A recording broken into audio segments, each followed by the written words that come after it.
कूजन्तं राम रामेति मधुरं मधुराक्षरम् आरुह्य कविता शाखां वन्दे वाल्मीकिकोकिलम् वाल्मीकेर्मुनिसिंहस्य कवितावनचारिणः शृण्वन् रामकथानाथं को नयाति पराङ्गतिम् गोष्पतीकृतवारासीमसकीकृतराक्षसम् रामायणमहामालारत्नं वन्दे अनिलात्मजम् अञ्जनानन्दनं वीरं जानकी शोकनाशनं कपीसमक्षहन्तारं वन्दे लङ्काभयङ्करं मनोजवं मारुततुल्यवेगं जितेन्द्रियं बुद्धिमतां वरिष्ठं वातात्मजं वानरयूथमुख्यं श्रीरामदूतं शिरसा नमामि उल्लङ्घ्य सिन्धो सलिलं सलीलं यशोगवहनिं जनहात्मजायाताय तेनैव तदाहलङ्कां नमामि तं प्राञ्जलिम् आञ्जनेयमतिपाडलाननं काञ्चनात्रिकमनीयविग्रहं पारिजाततरुमूलवासिनं भावयामि पवमाननन्दनं यत्र यत्र रघुनाथकीर्तनं तत्र तत्र हृदमस्तकाञ्जलिं बाष्पवारि परिपूर्णलोचनं मारुतिं नमद राक्षसान्तकं वेदवेद्ये परे पुंसि जाते दशरथात्मजे वेदप्रासेदसादासीत् साक्षात् रामायणात्मना श्रीराघवं दशरथात्मजम् अप्रमेयं सीतापतिं रघुकुलान्वयरत्नदीपम् आजानुबाहुम् अरविन्दतलायदाक्षं श्रीरामं निशाचरं विनाशकरं नमामि वैदेही सहितं सुरद्रुमतले कैमे महामण्टपे मध्ये पुष्पगमासने मणिमये वीरासने सुस्थितम् अग्रे वासयति प्रभञ्जनसुते तत्त्वं मुनिभ्यः परं व्याख्यान्तं वरदादिभिः परिवृतं रामं भजे श्यामलं கற்பாராமபிரானையல்லால் மற்றும் கற்பரோ புற்பா முதலா புல்லரும்பாதி ஒன்னின்னியே நற்பாலயோத்தியில் வாழும் சராச்சரம் முற்றவும் நற்பாலுக்கு உய்த்த நான் முகனார் பெற்ற நாட்டுளே இயம் சீதா மம சுதா சகதர்மச்சரீதவா பிரதீட்சயேனாம் பத்ரம் தே பாணீம் கிருண்ணீஸ்வ பாணினாம். பரதனை தேடி வசிட்டர் வந்தார். வசிட்டர் வந்த உடனே சொன்னார், ஹே பரதா, தகப்பனாருக்கு பண்ண வேண்டியதான சம்ஸ்காரங்கள் எல்லாம் பண்ணணும், அதுக்கப்புறம் என்ன பண்ணலாம்னு யோசனை பண்ணலாம்னார். ரொம்ப அழகா தகப்பனாருக்கு உண்டானதான சம்ஸ்காரங்கள் எல்லாம் பரதர் ரொம்ப கிரமமா ரொம்ப நன்னா பண்ணினான். பண்ணி முடிச்ச உடனே சபையை கூட்டினார் வசிட்டர். கூட்டின உடனே எல்லாருக்கும் முன்னாடி சொன்னார், தசரதன் கைகைக்கு 2 வரங்களை கொடுத்தான். அந்த 2 வரங்களால ஒரு வரத்தினால ராமன் காட்டுக்கு போகணும், இன்னொரு வரத்தினால பரதனுக்கு பட்டாபிஷேகம் பண்ணணும் அப்படின்னு 2 வரங்களை கைகேயி தசரதனிடத்திலே பெற்று கொண்டாள். அப்போ தசரதனுடைய 4 பிள்ளைகளிலே ஒரு பிள்ளையான ராமன் தகப்பனார் சொன்ன பேச்ச கேட்டான், நேர காட்டுக்கு போயிட்டான். தகப்பனாருடைய இன்னொரு பிள்ளையான பரதன் இந்த தேசத்து ராஜாவா ஆகணும், அதுக்காகத்தான் நாங்கள்லாம் காத்துட்டு இருக்கோம். பரதா, இனிமே இந்த தேசம் உன்னுடையது, நீ தான் ராஜாவா ஆகணும். வசிட்டரை பார்த்து பரதன் ஒரு கேள்வி கேட்டான். என்ன கேட்டான் தெரியுமா? இந்த இக்ஷ்வாகு குலத்திலே எது தர்மம் எது அதர்மம் என்று சொல்ல வேண்டிய ஆச்சாரியனான நீர் தப்பு பண்ணலாமா? சபாஷ்பகலயாவாச்சா கலகம் சஸ்வரோ யுவா விலலாப சபா மத்யே ஜகர்கே ச புரோகிதம் கதம் தசரதாஜ்ஜாதः பவேத் ராஜ்யாபகாரः ராஜ்யம் ச அகம் ச ராமஸ்ய தர்மம் பக்தும் மிகார்ஹசி. ஹே வசிட்டரே, இந்த இக்ஷ்வாகு குலத்துல நீர் ஆச்சாரியர் தானா? உமக்கு தர்மம்னா என்னன்னு தெரியுமா? என்னை பார்த்து பட்டாபிஷேகம் பண்ணிக்கணும்னு சொன்னீரேன். மூத்தவன் இருக்க இளையவன் பட்டம் கட்டுவது என்பது இக்ஷ்வாகு குலத்துல உண்டா? விலலாப சபா மத்தியே, பெரிய சபை, எல்லாரும் உட்கார்ந்து இருக்கக்கூடிய சபையில ஹோன்னு கதறினான், அழுதான். என்னை பார்த்து இப்படி நீர் சொன்னீரே, நானே ரொம்ப துக்கத்தில் இருக்கேனே. இந்த ராஜ்யம் வேணும்னு நான் நினைச்சேனா? ராஜ்யத்தில் ஆசைப்பட்டேனா? என் மனசுல என்ன இருக்குன்னு தெரியாமல் என் தாயார் பண்ணிய தவறுக்காக எனக்கு இந்த பழிச்சொல் உண்டானதே. நான் என்ன பண்ணுவேன்? அது மட்டும் இல்ல, அப்பதான் சொன்னான், வசிட்டரே நீர் தான் எனக்கு பதில் சொல்லணும். ராஜ்யம் ச அகம் ச ராமஸ்ய தர்மம் வக்துமிகார்ஹசி. எது தர்மம்னு சொல்லும். இந்த ராஜ்யம் என்னோடதான் இல்லையே. ஏன் தெரியுமா? நானே ராமனுக்கு சொந்தமானவன். நானே ராமனுக்கு சொந்தமாக இருக்கும் பொழுதோ இந்த ராஜ்யம் எனக்கு எப்படி சொந்தமாக முடியும்? ஆகவே வசிட்டரே, இந்த க்ஷணம் நான் இங்கிருந்து கிளம்ப போறேன். இங்கிருந்து கிளம்பி ராமன் எங்க இருக்கான்னு தேடின்னு போக போறேன். என்னோட யார் வந்தாலும் சரி, வராது போனாலும் சரி, இப்பவே நான் கிளம்ப போறேன்னு சொன்னான் பரதன். உடனே ஏற்பாடு பண்றான். அயோத்தியிலிருந்து கிளம்பி வேகமாக வரான். பரதன் இப்படி கிளம்பினான்னு சொன்ன உடனே அயோத்தியில இருந்த ஜனங்களுக்கெல்லாம் அவ்வளவு ஆனந்தம். வசிட்டர் சொன்னார், பரதா, உன்னுடைய தர்மம் என்னன்னு எனக்கு தெரியும், உன்னுடைய அனுஷ்டானம் என்னன்னு எனக்கு தெரியும்.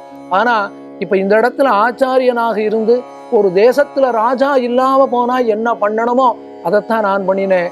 ராமனை தேடிண்டு போகணும்னு சொல்றியே, எனக்கு அதுல ஆசை இல்லையா? நானும் கிளம்பி வரேன் அப்படின்னு சொன்ன உடனே பரதன் தாய்மார்களோடு, மந்திரி பிரதானிகளோடு, ஜனங்களோடு, சத்ருக்கனோடு கிளம்பி அயோத்தியிலிருந்து கிளம்பி வேகமாக வந்து சேர்ந்தான். சிங்கிபேரபுரம் வந்தான். குகனை பார்த்தான். குகனை பார்த்த உடனே குகன் கேட்டான், உனக்கு இன்னும் ராமன் மேல கோபம் குறையலையா? ராமனை கொன்னுடணும்னு நினைக்கிறியா? அப்படிங்கிற எண்ணத்தோட குகன் பரதனை பார்த்து கேட்டான். பரதன் சொன்னான், குகனே, என் நிலைமை பார்த்தியா? ராஜ்யத்துல எனக்கு ஆசை கிடையாது. எங்க அண்ணா மேல எனக்கு எவ்வளவு பக்தி உண்டுங்கிறது எனக்கு தான் தெரியும். என் தகப்பனார் இடத்துல ஒரு நாள் கூட ராஜ்யம் வேணும்னு கேட்காதவன். ஆனா என் தாயார் என்னை பார்த்துட்டு எனக்கு ராஜ்யத்தை கொடுக்கணும்னு நினைச்சாளே. ஆனா குகனே, நீயும் என்னை பார்த்து சந்தேகப்படாதே. என்னோட கஷ்ட காலம், எனக்கு ராமன் தகப்பனார போற, இங்கிருந்து கிளம்பி போறேன். ராமன் எங்க இருக்கானோ அங்க போய் ராமனை கூட்டிட்டு வரணுங்கிறதுக்காக போறேன். அதனால ராமன் எங்க இருக்கானோ நீங்க சொல்லணும். அது மட்டும் கிடையாது, இந்த கங்கையை தாண்டறதுக்கு நீ தான் எனக்கு படகெல்லாம் ஏற்பாடு பண்ணி தரணும்னு சொன்ன உடனே குகன், இவ்வளவு ஒரு தர்ம புத்தியா? வரதா, நான் சந்தேகப்பட்டேனே, தவறாக நினைக்காதேன்னு சொன்னான். உடனே படகெல்லாம் ஏற்பாடு பண்ண பரதன் தன்னோடு வந்தவர்கள் அத்தனை பேரையும் கூட்டிண்டோ அங்கிருந்து கிளம்புறான். கிளம்பி நேர பரத்வாஜருடைய ஆசிரமம் வந்தான். பரத்வாஜருடைய ஆசிரமம் வந்து பெருமாள் எங்க இருக்கான்னு தேடி கொண்டு வரக்கூடிய அதே காலத்துல வால்மீகி சொன்ன, பெருமாள் எப்படி பொழுதுபோக்குவனா, சீதை இடத்துல பேசுவான். சீதை, நம்ம அயோத்தியில இருந்தோமே, அதெல்லாம் உனக்கு மறந்து போயிடுதா? அயோத்தியில எவ்வளவு சந்தோஷமா இருந்தோம். லக்ஷ்மணன்ட்ட சொல்லுவான், லக்ஷ்மணா, உனக்கு ஞாபகம் இருக்கா? அந்த புறத்துல நம்ம எவ்வளவு ஆனந்தமா இருப்போம் அப்படின்னு பெருமாள் சீதையோடும் லக்ஷ்மணனோடும் அயோத்தியில தாங்கள் எப்படி இருந்தோங்கிறத பேசிட்டே இருக்கா. அப்ப திடீர்னு காட்டுல வெகு தூரத்துல புழுதியெல்லாம் உண்டானது, துக்கங்கள் எல்லாம் வேகமா ஓடினது. உடனே பெருமாள் சொன்னா லக்ஷ்மணனை பார்த்து, லக்ஷ்மணா, என்னமோ மிருகங்கள் எல்லாம் இவ்வளவு வேகமா ஓடுறது, எங்க பார்த்தாலும் புழுதி உண்டாருது, என்ன நடக்கிறதுன்னு தெரியல. ஒருவேளை வேறு தேசத்து ராஜா யாராவது இங்க வந்திருக்கானா, வேட்டையாட வந்திருக்கானா, என்ன நடக்கிறதுன்னு தெரியலையா லக்ஷ்மணா, என்ன நடக்கிறது நீதான் பார்க்கணும்னு சொன்ன உடனே பக்கத்துல ஒரு பெரிய மரம், மரத்துக்கு மேல லக்ஷ்மணன் ஏறினான். மேல ஏறி பார்த்தவன் உடனே கீழே இறங்கினான். வந்து பெருமாள் ராமனை சேவிச்சான். அண்ணா, நான் போயிட்டு வரேன். லக்ஷ்மணா, எங்க போறாய்? அண்ணா, நான் யுத்தத்துக்கு போறேன். லக்ஷ்மணா, என்ன நடந்தது? யுத்தத்துக்கு போறேங்கிறிய, இப்ப யார் வந்திருக்கா? அண்ணா, வெகு தூரத்துல ஒரு தேர் வருது, அந்த தேர்ல இக்ஷ்வாகு குல கொடி அண்ணா தெரியறதுண்ணா. இப்ப எனக்கு புரிஞ்சு போயிடுத்தோ. இப்ப யார் வரா தெரியுமா? நம்ம காட்டுக்கு துரத்தி அனுப்பிச்சானே பரதன், அவன் நாம உயிரோடு இருக்கக்கூடாதுங்கிறதுனால காட்டிலேயே நம்ம கொல்லணும்னு வந்திருக்கான். நம்ம எல்லாருக்கும் எவன் துக்கத்தை உண்டு பண்ணினானோ அந்த பரதன் இப்ப வந்து நிற்கான்னு நினைக்கிறேன். எந்த பரதனுக்காக கைகேயி உங்களை காட்டுக்கு அனுப்பிச்சாலோ அந்த பரதன் வரான்னு நான் நினைக்கிறேன். நமக்கு பரம விரோதி வரான்னு எனக்கு தெரியறது. நமக்கு உபகாரம் பண்ணாம அபகாரம் பண்ணின பரதன் வரான்னு தெரியறது. அண்ணா, அவனை கொல்றது தர்மம் இல்லைன்னு சொல்லக்கூடாது, அவனை கொல்றதுதான் தர்மம். அவனை கொல்லாமல் விட்டால் அதுதான் அதர்மம். அது மட்டும் கிடையாது, தர்மத்துக்கு விரோதமாக யார் நடந்து கொண்டாலும் அவனை போல பாவி இந்த உலகத்துல கிடையாது. ஆகவே மதம் பிடித்த யானை ஒரு மரத்தை எப்படி கீழே தழுகிறதோ அதே போல அதோ பரதன் வரானே, அந்த பரதனை ஒரு க்ஷணத்துல நான் கொன்னுடுறேன் அண்ணா அப்படின்னு சொன்னான் லக்ஷ்மணன்.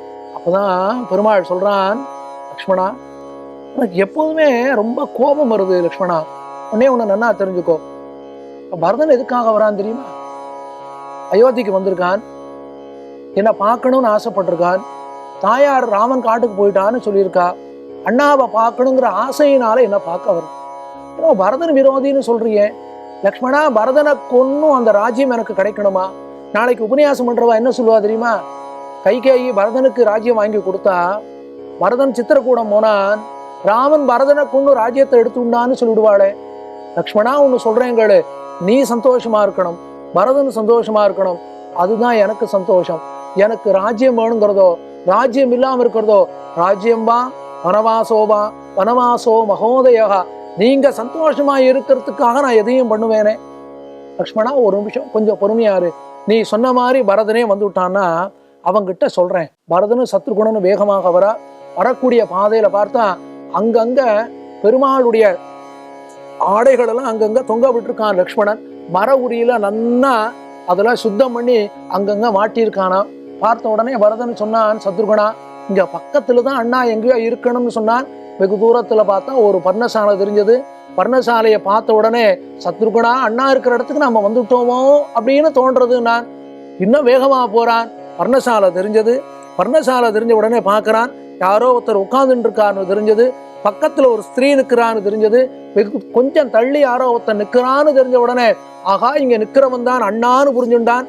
எந்த அண்ணாவை பார்க்கணுங்கிறதுக்காக 14 வருஷம் கழிச்சு ஓடி வந்திருக்கானோ, எந்த அண்ணாவுக்கு பட்டாபிஷேகம் நடக்க போறதுன்னு ஆசையா வந்திருக்கானோ, எந்த அண்ணாவை சிம்மாசனத்துல பார்க்கணும்னு ஆசைப்பட்டானோ, எந்த அண்ணாவுக்கு பட்டாடை உடுத்தி அழகு பண்ணி பார்க்கணும்னு ஆசைப்பட்டானோ, எந்த அண்ணாவுக்கு ஆடை ஆபரணங்கள் எல்லாம் நன்னா தயார் பண்ணி அண்ணாவுக்கு சாத்தி அந்த அண்ணாவை பார்க்கணும்னு ஆசைப்பட்டானோ, அந்த பரதன் வெகு தூரத்துல ராமனை பார்த்த உடனே கீழே விழுந்தான். ஹோன்னு கதறினான், எழுந்தான், திரும்ப கீழே விழுந்தான். நேர ராமனை பார்த்து போனானாம். வால்மீகி சொன்னார், ஜடிலம் சீரவசனம் பிராஞ்சலிம் பதிதம்புவி ததர்ஷ ராமோ துர்தர்ஷ யுகாந்தே பாஸ்கரம் யதா. இந்த யுகத்தினுடைய முடிவிலேயே சூரியன் எப்படி இருப்பானோ அது போல பெருமாள் உட்கார்ந்துட்டு இருக்கான். ஜடை வரவுரி மாந்தோல் அப்படி இருக்கிற பெருமாளை பார்த்த உடனே அப்படியே கீழே விழுந்தான். கோன்னு கதறினான் பரதன். பரதன் இப்படி பார்த்த உடனே ராமன் நினைச்சானா, இல்ல குழந்தை பரதன் இப்படி வந்திருக்கானே, அவன் எதுக்கு ஜடையோட வந்திருக்கான்? வஸ்திரம் எல்லாம் அழுக்கா இருக்கே, நீராடாம வந்திருக்கான் போல இருக்கே, மனசுல ரொம்ப வருத்தத்தோட வந்திருக்கான் போல இருக்கே, ரொம்ப கலப்பா இருக்கானே. ஐயோ அப்பா பார்த்து விட்டாருன்னா பரதன் இப்படி இருக்கிறத பார்த்தா அப்பா வருத்தப்படுகிறேன், பரதனுக்கு என்ன நடந்தது தெரியலையே அப்படின்னு பெருமாள் பரதனை மார்போட கட்டிண்டார். ஹோன்னு அழுதார். அழுதுட்டு இப்ப பெருமாள் பரதனை பார்த்து கேட்கிறான். முதல் கேள்வி கேட்டான், பரதா அப்பா சௌக்கியமா இருக்காரா? ராஜ்யம் எல்லாம் நல்லா நடக்கிறதா? மந்திரி பிரதானிகள் எல்லாம் ஒழுங்கா இருக்காளா? இக்ஷ்வாகு வம்சத்திலே ஒரு ராஜாவுக்கு உண்டான தர்மங்கள் எல்லாம் நீ ஒழுங்கா பண்றியா அப்படின்னு வரிசையா கேட்டுட்டே வந்தான்.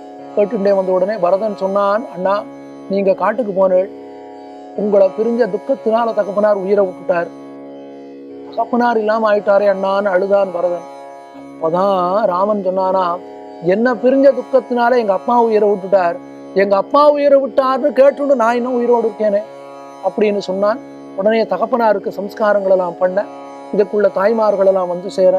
அப்ப பெருமாள் கேட்கிறான் பரதனிடத்துல, பரதா இப்ப எதுக்காக இத்தனை பேரை நீ கூட்டிட்டு வந்திருக்காய்?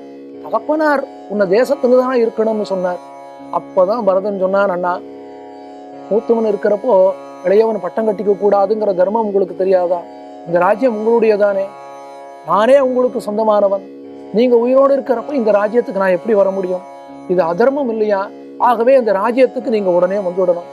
நான் சொல்லி நீங்க கேட்க மாட்டேளோ அப்படிங்கிறதுனாலதான் எல்லாரையும் கூட்டிட்டு வந்திருக்கேன்.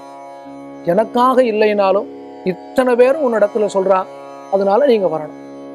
அதான் பெருமாள் சொன்னான், பரதா உன்னிடத்துல ஒரு தப்பும் கிடையாது, உன் தாயாருக்கு மேலேயும் தவறு கிடையாது. ஏன்னா தகப்பனார் 2 வரங்களை கொடுத்தார், அதைத்தானே தாயார் கேட்டா. வரதா ஒண்ணு சொல்றேங்களு, தகப்பனார் என்ன சொன்னாரோ அந்த பிள்ளைகள் கேட்கணும். தகப்பனார் 2 வரங்கள் சொல்லியிருக்கார். ஒன்னும் நான் காட்டுக்கு போகணும், நான் வந்துட்டேன். இன்னொன்னும் நீ தேசத்துல ராஜாவா இருக்கணும். என்னுடைய பங்கு நான் பண்றேன், உன்னோட பங்கு நீ பண்ண. அப்ப பரதன் சொன்னான், அண்ணா சரி, தகப்பனார் எனக்கு ராஜ்யம் கொடுத்தாரு இல்லையா, அந்த ராஜ்யத்தை நான் உங்களுக்கு திருப்பி தரேனே, நீங்க வாங்கிக்கலாமே.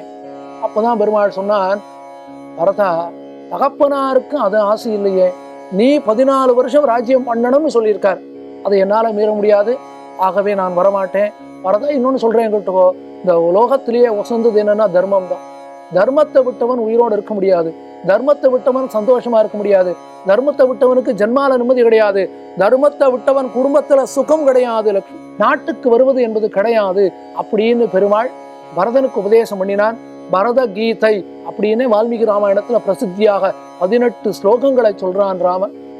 பரதன் பேச ஆரம்பிச்சான், நான் தகப்பனார் பெரிய தப்பு பண்ணினாரே அண்ணா, உன்னை காட்டுக்கு போகணும்னு சொன்னாரே, இது நியாயமா? எவ்வளவு பெரிய பாவத்தை பண்ணிவிட்டார். என்னுடைய தாயார் இந்த உலகத்திலேயே ரொம்ப கொடுமையான நரகத்துல தான் விழப்போறான். இந்த தவறுக்கு நான் காரணம் கிடையாது.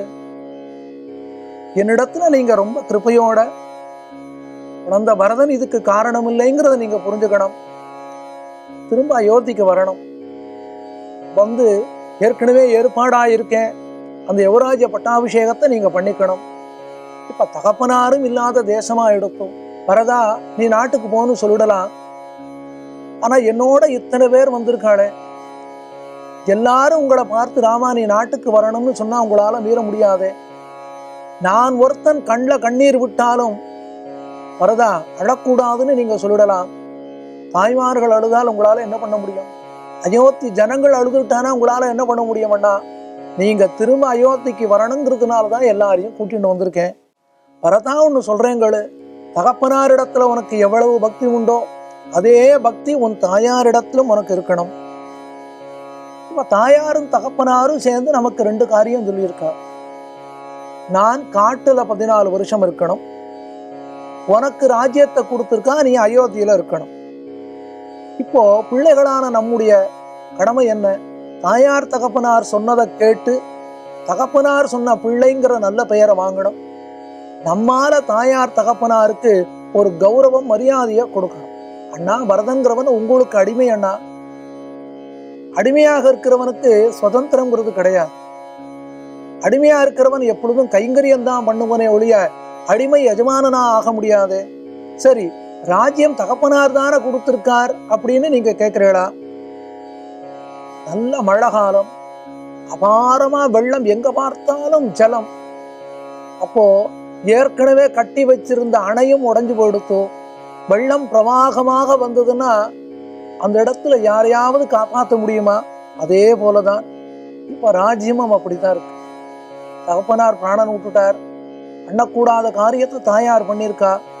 ஜனங்களுக்கு தெய்வத்து மேலேயே நம்பிக்கை போயிடுமோங்கிற பயம் இருக்கு, ஜனங்களுக்கு தர்மத்து மேல நம்பிக்கை போயிடுமோங்கிற பயம் எனக்கு இருக்குன்னா, அதனால நீங்க தான் இப்ப திரும்ப ராஜ்யத்துக்கு வந்து இந்த ராஜ்ய பாரத்தை ஏற்றுக்கொண்டு ஆட்சி பண்ணணும். அண்ணா, தகப்பனார் எனக்கு ராஜ்யம் கொடுத்திருக்கார் அப்படின்னு சொல்றே, இந்த ராஜ்யம் உங்களுக்கு சொந்தமானது. அண்ணா, ஒரு கேள்வி கேட்கிறேன். குதிரைன்னு ஒண்ணு இருக்கு, கழுதைன்னு ஒண்ணு இருக்கு. அதுவும் குதிரையில அரபி நாட்டு குதிரைன்னு ஒண்ணு இருக்கு. அது எவ்வளவு வேகமா போகும்? ஒரு கழுதையால அந்த குதிரையை போல வேகமா போக முடியுமா? நீங்க அந்த குதிரையை போல, நான் அந்த கழுதையை போல இருக்கேன்.